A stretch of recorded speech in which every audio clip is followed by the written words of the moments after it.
Kita akan kembali ke 100 juta tahun yang lalu, di awal periode zaman kapur. Makhluk ini bukan hiu, bukan juga paus, tapi monster laut sepanjang bus. Dengan rahangnya yang super gede, dia bisa menghancurkan mangsanya cuma dalam satu gigitan. Inilah dia, Kronosaurus.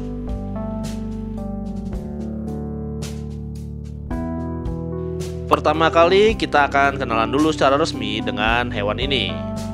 Nama ilmiah lengkapnya adalah Kronosaurus queenslandicus.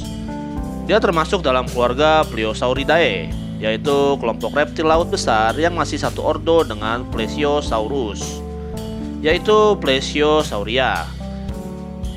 Tapi penting banget buat kita lurusin satu hal.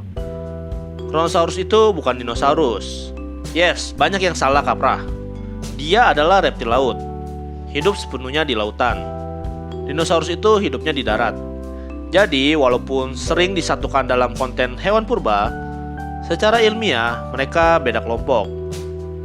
Kalau Plesiosaurus, yang sering kita lihat punya leher panjang, kayak jerapah tapi versi laut. Nah, Pliosaurus seperti Kronosaurus kebalikannya. Lehernya pendek, kepalanya gede banget, rahangnya lebar, dan tubuhnya padat dan penuh kekuatan. Singkatnya, dia bukan pemburu yang anggun. Dia itu adalah tank lautan.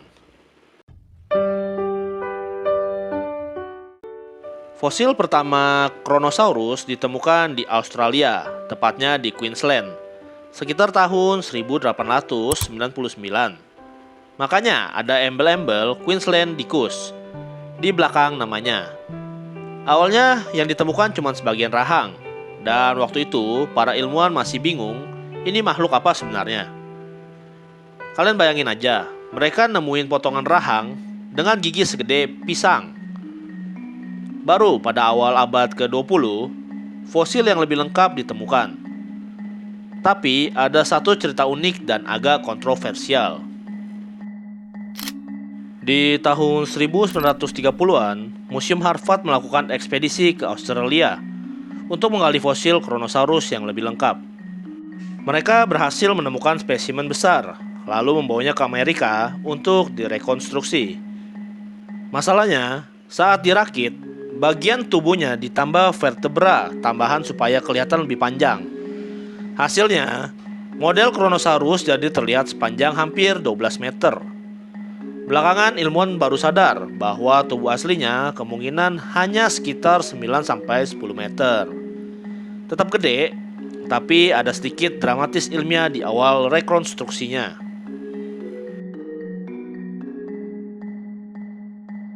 Sekarang kita masuk ke bagian yang paling seru, yaitu morfologi atau bentuk tubuhnya.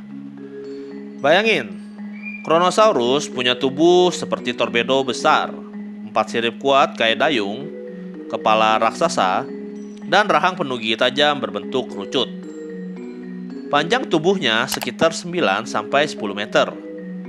Beratnya diperkirakan bisa mencapai 7-10 ton. Dan kepalanya sendiri bisa hampir 2,5-3 meter panjangnya. Itu hampir sepertiga tubuhnya, cuman kepala. Rahangnya super kuat. Giginya panjang, tajam, berbentuk kerucut, didesain bukan untuk mengunyah, tapi mencengkram dan merobek. Begitu mangsa masuk ke mulutnya, kemungkinan besar nggak ada kesempatan kedua. Lehernya pendek dan tebal, ini ciri khas Pliosaurus. Berbeda dengan Plesiosaurus yang lehernya panjang untuk menjangkau mangsa yang kecil.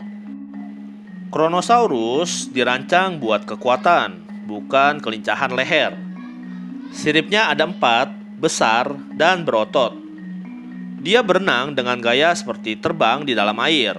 Gerakannya bukan kayak ikan yang pakai ekor sebagai tenaga utamanya, tapi lebih mirip penyu atau singa laut modern. Dengan tubuh seperti itu, dia bukan cuma cepat, tapi juga stabil dan kuat. Sekarang pertanyaannya, Kronosaurus itu makan apa sih? Jawabannya sederhana, apapun yang bisa ditangkap. Dari bukti fosil, isi perut, dan analisis gigi, Kronosaurus kemungkinan memangsa ikan besar, amonit, plesiosaurus lain, bahkan mungkin sesama pliosaurus yang lebih kecil. Kronosaurus itu apex predator di zamannya. Dia adalah raja lautan di zamannya. Ngomong-ngomong soal nama, Kronosaurus diambil dari nama dewa Titan Yunani, yaitu Kronos atau Cronus. Kalau kalian tahu mitologi Yunani, Cronus itu terkenal karena memakan anak-anaknya sendiri. Tapi ilmuwan memberi nama ini karena rahangnya yang luar biasa besar dan kesan predatornya yang brutal. Nama yang cocok buat monster laut super ganas. Untuk habitat Kronosaurus, dia hidup sekitar 125-100 juta tahun yang lalu, di periode kapur awal. Waktu itu, benua-benua belum sepenuhnya seperti sekarang. Australia pun masih lebih dekat dengan Antartika, dan sebagian besar wilayah tertutup laut dangkal, laut hangat, yang kaya akan kehidupan, penuh ikan, penuh amonit, dan reptil laut lainnya.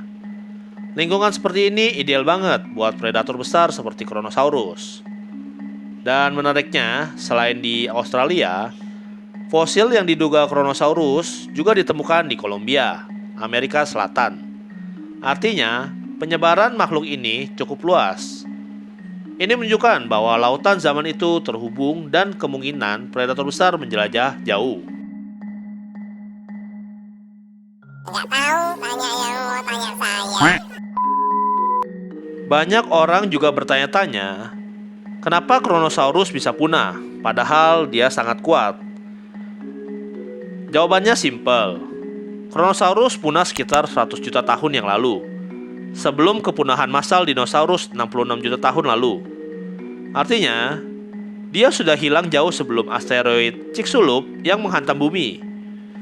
Penyebab pastinya belum 100% pasti, tapi kemungkinan besar kombinasi dari perubahan iklim dan suhu laut. Kompetisi dengan predator laut lain yang berevolusi.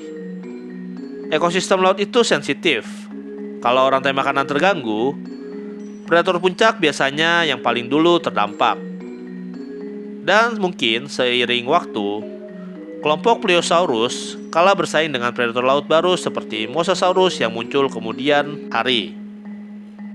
Buat kalian yang belum nonton tentang Mosasaurus, kita udah pernah bikin videonya. Semengerikan apa dan sebuas apa Mosasaurus ini? Kalian bisa cek, bisa cari di channel kita di Dino Lagi.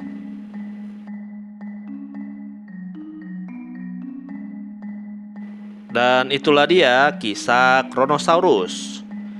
Kronosaurus pernah jadi raja lautan, tak terkalahkan, tak tertandingi, tapi hari ini yang tersisa cuma tulang yang membatu.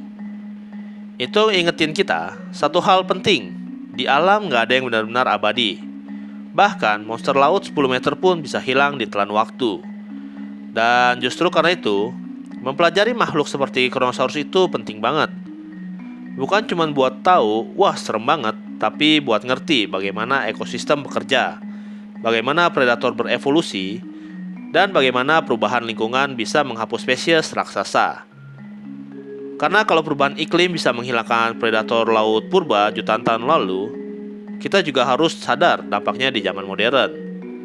Jadi sekarang kalau kalian dengar namanya Kronosaurus, jangan cuma kebayang monster laut biasa. Bayangin sejarah panjang evolusi dari makhluk ini. Kalau kalian suka konten edukasi hewan purba yang dibawain santai tapi tetap ilmiah kayak gini, jangan lupa subscribe, komen, like, dan share ke teman kalian yang suka dunia prasejarah juga. Sampai ketemu di video berikutnya. Terima kasih.